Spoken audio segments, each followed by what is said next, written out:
Olá, eu sou a Carole e faço parte da equipe psicossocial do Sejusc Famílias. Esse é o nosso podcast Falando de Famílias. Aqui nós vamos conversar sobre temas relacionados à mudança no contexto familiar, conflitos e transformações. E no episódio de hoje, Lidiane Cavalcante, doutora em Sociedade e Cultura na Amazônia, e Leonardo Isaac, que faz parte da equipe de serviço social do Sejusc, irão falar sobre o tema Parentalidade na Terceira Idade. Você pode acompanhar o nosso trabalho por meio da nossa página do Instagram, @Falando de Famílias, onde postamos conteúdos relacionados à dinâmica e transformações familiares. Aproveite também para nos seguir no Spotify, Deezer ou qualquer plataforma que você estiver nos ouvindo agora. Se você gostou, não esqueça de nos avaliar e compartilhar nas suas redes sociais. E é isso, vamos ao episódio de hoje.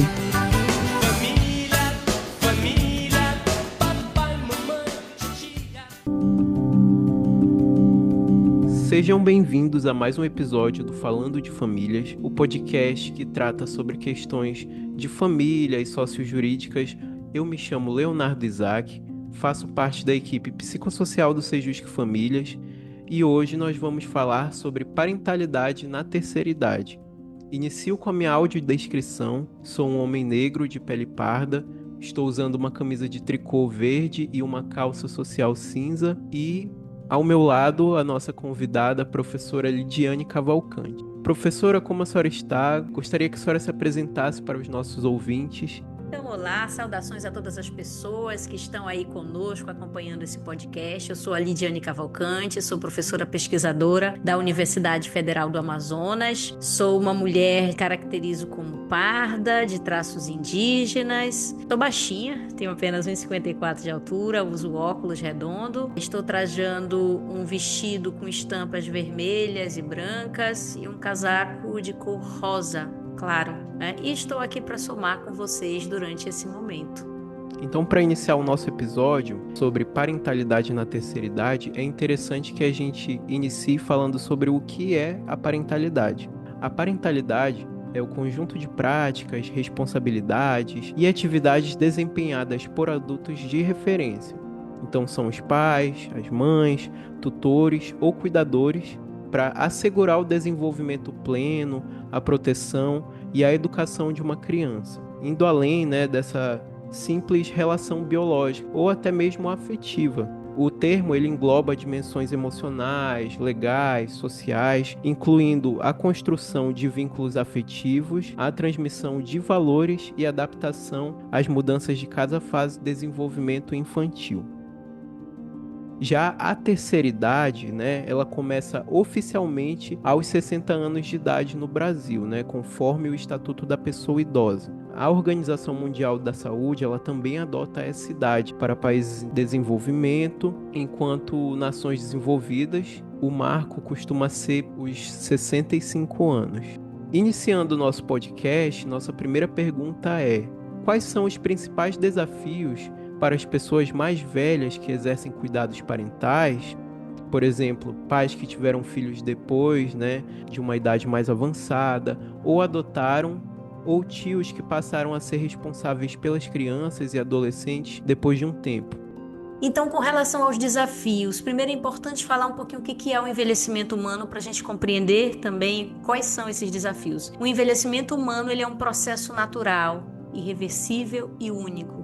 Todas as pessoas vão passar por ele. Se nós estamos vivendo um dia de cada vez, a cada dia nós estamos envelhecendo um pouquinho. E como o Isaac já colocou, na verdade, a terceira idade ela inicia em países como o nosso aos 60 anos de idade. Ao iniciar essa etapa da terceira idade, muda muita coisa na nossa vida, no nosso cotidiano. Mas o nosso cenário é um cenário interessante para analisar, porque nós vivemos em um país que tem mais de 200 milhões de pessoas. Esse é um dado importante. E desses mais de 200 milhões de habitantes, nós temos mais de 30 milhões de pessoas idosas. E isso regula mais ou menos 15, 16% da população. É um número gigante, ou seja, nós estamos envelhecendo mais, nós estamos vivendo mais. e, consequentemente, esse envelhecimento ele traz desafios, principalmente para os cuidados parentais. Se eu sou aquele adulto de referência que exerce cuidados parentais, eu vou ter uma série de desafios a partir dos 60 anos de idade. E a nossa população, ela tem crescido muito nesse sentido. Hoje as mulheres engravidam cada vez mais tarde, então nós temos mulheres engravidando pós 40 anos, pós 45 anos. Nós temos homens que muitas vezes se tornam pais até a partir dos 60 anos de idade, e isso vai trazer uma série de desafios com relação aos cuidados com essas crianças e adolescentes. Tem também a perspectiva da adoção, em que as pessoas estão adotando crianças e adolescentes cada vez mais tarde. Isso se refere a uma realidade populacional onde as pessoas estão buscando a parentalidade, o exercício da maternidade, da paternidade cada vez mais tarde. E isso vai refletir exatamente na terceira idade, onde nós vamos ver um dos primeiros desafios que eu poderia colocar é o desafio de você conseguir acompanhar a energia das crianças. E não só como pesquisadora, mas eu tive a oportunidade de vivenciar isso como mãe, uma maternidade mais tardia e os desafios para conseguir acompanhar a energia de uma criança com 5, 6, 7 anos de idade. Dentre esses desafios que nós vamos ver também o acompanhamento da rotina das crianças. As crianças, elas têm uma rotina cada vez mais ocupada. Nós temos crianças que estão na creche muito cedo, nós temos crianças que estão no ensino fundamental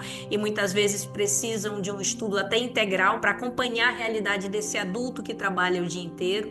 Então, essa é uma das perspectivas, mas tem um outro cenário também que eu preciso colocar para vocês, que hoje nós não pensamos nas pessoas idosas apenas como aquele idoso que passa o dia na rede, aquele idoso que está aposentado, aquela idosa que apenas cuida da família. Hoje nós temos um envelhecimento cada vez mais ativo. Então nós temos, por exemplo, pessoas idosas que estão nos centros de convivência, pessoas idosas que estão desenvolvendo atividades físicas. Aqui na nossa cidade tem sido uma prática muito constante, já está se tornando cultural a ideia das corridas de rua. Nós temos muitas pessoas idosas que participam de corrida de rua. O que eu quero colocar para vocês? Que hoje nós não temos só aquele idoso que fica em casa o dia inteiro. Nós temos aquela pessoa idosa ativa, que antes poderia ter uma série de limitações e hoje ela já exerce os cuidados parentais de uma outra maneira, devido às atividades que ela desenvolve, seja na hidroginástica, no centro de convivência, seja na caminhada, seja na corrida de rua. Então, nós temos dois perfis de idosos simultâneos na contemporaneidade. Aquele idoso, aquela pessoa idosa que está em casa, que está ali simplesmente para cuidar da família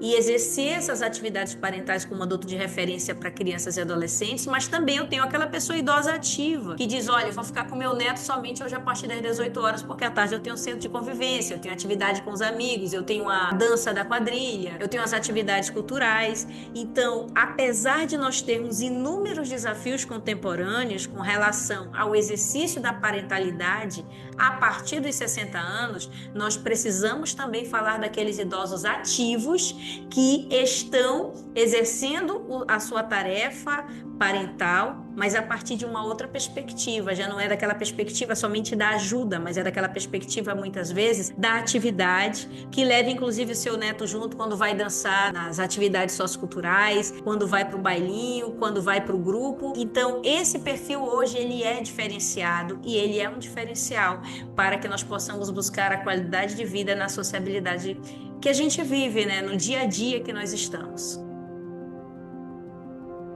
Perfeito. Complementando a fala da professora Lidiane, soma-se a isso que esses adultos muitas vezes precisam gerenciar o cuidado das crianças ou dos adolescentes enquanto assistem seus próprios pais idosos ou têm que lhe dar uma atenção maior à saúde dos seus pares, o que pode gerar tanto uma sobrecarga emocional de forma considerável, como transformações no contexto familiar. Agora, do ponto de vista econômico e do trabalho, a parentalidade na terceira idade causa uma transformação, uma inversão no planejamento de vida daquela pessoa. A chegada da terceira idade, ela pode ser um momento em que muitos estariam desacelerando o ritmo de trabalho para garantir a sua aposentadoria, né, para garantir o seu descanso, e esses cuidadores, eles precisam manter o vigor para se manter no mercado de trabalho, para garantir um suporte financeiro de longo prazo que ajude nesses cuidados com essa criança. Isso vem também acompanhado de uma angústia existencial sobre a própria longevidade, manifestada na preocupação sobre quem vai cuidar dos dependentes em caso da sua ausência. A gente também pode incluir um sentimento de isolamento, já que o ciclo de amigos desses pais costuma estar em uma fase de vida diferente. Enquanto eles estão cuidando de filhos na primeira infância, os amigos deles já podem ter filhos adultos ou até uma liberdade total, com os filhos já que não dependam mais do cuidado desses pais, criando uma dissonância nesses eventos escolares, os círculos de convivência desses jovens também. Depois de tudo que foi abordado nessa primeira pergunta, ajuda a gente até a pensar em um outro questionamento, que é até que ponto a idade pode influenciar no cuidado desses pais sobre as crianças? O que são limitações e o que são os conceitos de senso comum que podem ser repensados, que não são bem assim como a gente pensa? Então, essa é uma questão muito interessante. Eu diria que não tem uma resposta fechada. Quando a gente pensa até que ponto a idade influencia, eu poderia dizer, depende da pessoa idosa, depende de quem são essas crianças, depende da configuração dessa família. São informações muito importantes para que a gente possa pensar da seguinte maneira: não tem uma receita de bolo. Não dá para dizer, eu vou colocar essa receita aqui e essa receita vai dar certo, porque cada família é uma família, cada lar é um lar, cada pessoa idosa ela tem a sua particularidade. Então, por exemplo, existem limitações? Vai depender. Nós temos situações em que existem pessoas idosas que têm uma série de limitações, uma série de doenças crônicas, tipo diabetes, hipertensão, tem sequelas de acidente vascular cerebral, que é conhecido popularmente como derrame.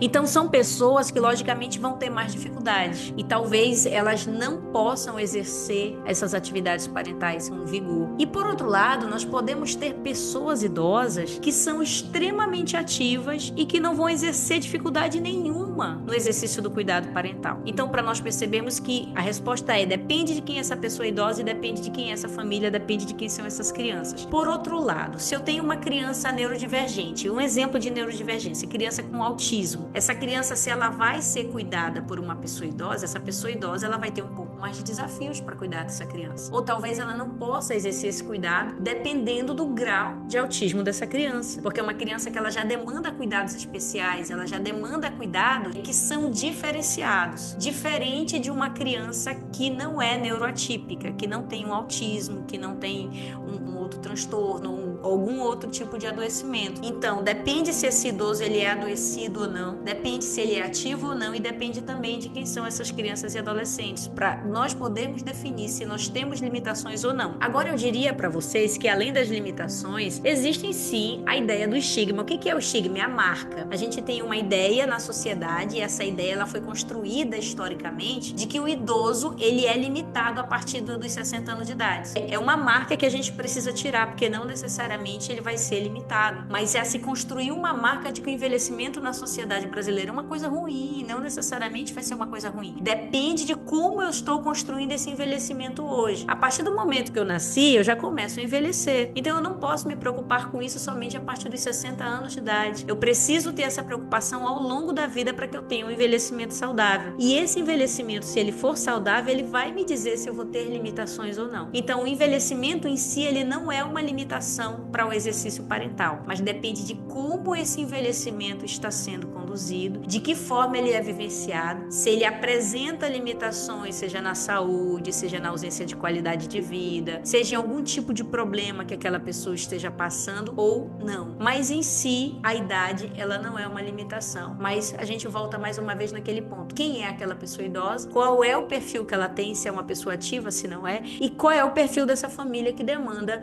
esse exercício de parentalidade? São crianças ou adolescentes que têm um exercício de atividade, que não têm um adoecimento? É possível sim o exercício da parentalidade. Se são crianças e adolescentes que já têm algumas limitações, seja de saúde, seja uma limitação funcional, ou não anda, ou tem qualquer outro tipo de comprometimento, aí verdadeiramente a gente precisa pensar se o exercício dessa parentalidade vai poder ser exercido por aquela pessoa idosa. Pensando a partir de uma perspectiva mais positiva também, a gente pode trazer que que a idade pode influenciar de forma que a experiência acumulada ao longo da vida dessa pessoa pode contribuir para uma relação mais consciente com o filho. A pessoa pode estar mais preparada para exercer essa parentalidade. Além disso, essa parentalidade tardia frequentemente ocorre em contextos de maior estabilidade socioeconômica. Essa pessoa já pode ter entrado no mercado de trabalho, ela já pode ter garantido uma renda maior que possibilita melhores condições de cuidados, de acessos a recursos, da organização do ambiente familiar. E esses fatores são ótimos, pois podem favorecer o vínculo entre a criança e o pai ou a mãe ou os pais de forma mais estruturada em um ambiente mais seguro para o desenvolvimento infantil. Um dos principais aspectos que a gente pode discutir aqui é a diferença da geração entre os pais e os filhos. Esse aspecto ele se demonstra como um desafio, a questão da influência na idade desse cuidado parental, porque pode gerar um distanciamento cultural, dificuldades de comunicação ou até conflitos ao longo do desenvolvimento dessa criança, especialmente os adolescentes, porque a adolescência é um período de questionamento. Aquele jovem ele está em contato com outros jovens da idade dele e ele começa a se questionar das orientações que ele recebe de casa, do contato que ele tem com os seus pais. Ele enxerga essa diferença com os seus colegas e as pessoas que são da sua idade. Sobre isso, um estudo com adultos que foram filhos de pais mais velhos nos mostra que ao mesmo tempo que esses adultos valorizam a trajetória e a maturidade dos seus pais, eles também relatam desencontros geracionais. Em alguns casos, a sensação de distância afetiva ou dificuldade de identificação com referenciais contemporâneos. Então as conversas não tendem a ser as mesmas, porque os pais e os filhos têm uma diferença de idade muito significativa. Bom, depois de tudo que foi debatido hoje, como a gente pode pensar nas estratégias que podem ser adotadas para reduzir a sobrecarga das pessoas mais velhas que exercem esses cuidados parentais e promover uma maior autonomia e qualidade de vida nesse contexto, tanto para os pais quanto para essas crianças? Então vamos lá, quais são as estratégias que podem ser adotadas? Eu diria para vocês que da mesma forma que o exercício da parentalidade na juventude demanda a rede de apoio, quando a gente fala da parentalidade na terceira idade, na parentalidade sendo exercida por pessoas a partir de 60 anos, demanda mesmo a rede de apoio. Vamos compreender o que é essa rede de apoio. Nós termos o apoio da família, seja o filho, o tio, o irmão mais velho, não é verdade? As pessoas que compõem e que fazem parte da trajetória daquela casa, os familiares que talvez não residam naquele local, mas também se propõem a compor essa rede de apoio, auxiliar, ficar uma tarde com aquela criança, buscar na escola, verificar as atividades do adolescente, auxiliar nos cuidados da higiene, para que essa pessoa idosa que também exerce o exercício parental, ela tenha tempo para exercer o seu próprio autocuidado. A gente precisa falar aqui de autocuidado. Ela precisa ter um tempo para si, ela precisa ter um tempo para o seu lazer, ela precisa ter um tempo para a sua alimentação, ela precisa ter um tempo para sair, para se divertir, para socializar, ou seja, para buscar estar com outras pessoas. Então, da mesma forma que uma pessoa jovem precisa dessa rede de apoio, a pessoa mais velha ela também demanda a participação dessa rede. Aí você diz, mas Lidiane, se de repente não tiver família, eu moro sozinho nesse município, exerço minha parentalidade, aí vem o exercício da rede de apoio comunitária. Às vezes é o vizinho que ajuda, a vizinha que está lá olhando a criança o dia inteiro, não é verdade? Então nós temos a rede de apoio comunitária que é composta pelos vizinhos, pelas pessoas da nossa comunidade, pelos membros da igreja que você participa ou de qualquer outro templo, não é verdade? Então é importante falar dessa rede de apoio comunitária. Na ausência dessa rede de apoio, a gente geralmente busca as redes institucionais. Mas a rede de apoio familiar ela é primordial e ela não substitui nenhuma outra. É importante dizer que tanto a pessoa idosa ela tem direitos assegurados pelas leis, pela Política Nacional do Idoso, pelo Estatuto do Idoso, como as crianças e adolescentes também têm uma lei que as assegura, que é o Estatuto da Criança e do Adolescente. Então ambos têm que ter seus direitos resguardados. Eu não posso só exercer a parentalidade e cuidar do direito de crianças e adolescentes e esquecer dos meus direitos, como mãe idosa, como pai idoso. Então, é um assunto que precisa ser discutido, mas a grande sacada de tudo isso está na rede de apoio. Eu não tenho como conduzir a parentalidade sozinha. A parentalidade, ela não é uma coisa solitária. ela é algo que demanda muitas mãos. Eu posso ser a pessoa responsável principal pela condução daquela criança, daquele adolescente, mas essa criança e adolescente tem uma família por trás, uma família que ampara, uma família que dá suporte, uma família que assegura, para que essa pessoa idosa não seja a única responsável. Se nós pensarmos nisso, a gente compreende o sentimento verdadeiro de família, que a família, ela demanda exatamente essa ideia de ter pessoas diferentes para exercer o cuidado, para cuidar, para zelar, para que possa verdadeiramente conduzir aquele ser. Depois de todo esse debate, trazido juntamente com a professora Lidiane, de muita riqueza sobre a temática, uma temática muito importante a ser tratada, a gente se despede de você, nosso ouvinte, e agradece por você acompanhar esse nosso episódio. Vamos chegando ao fim de mais um episódio. Gostaria de agradecer aos Sejus Famílias por proporcionar esse espaço para debater sobre um tema muito importante, né, com uma riqueza teórica que foi trazida pela professora Lidiane. Então, gostaria de agradecer a oportunidade de estar aqui com vocês, agradecer a oportunidade de estar concluindo esse episódio e lembrar para você que vai nos assistir, que vai nos ouvir, o quê? Que a parentalidade pode ser exercida em qualquer idade. As limitações dependem de mim, depende de você, depende de quem vai exercer, mas é importante que você não deixe de lado esse papel tão importante na sua vida familiar, na sua vida pessoal e na sua vida afetiva. Então, o que você achou do nosso episódio? Compartilhe com a gente a sua opinião sobre a temática e também nos siga nas principais plataformas de áudio e de podcast para acompanhar os próximos episódios do nosso podcast e nos siga nas redes sociais, Instagram e TikTok pelo @Falando de Famílias. Nós vamos ficando por aqui, nos vemos no próximo episódio e até a próxima.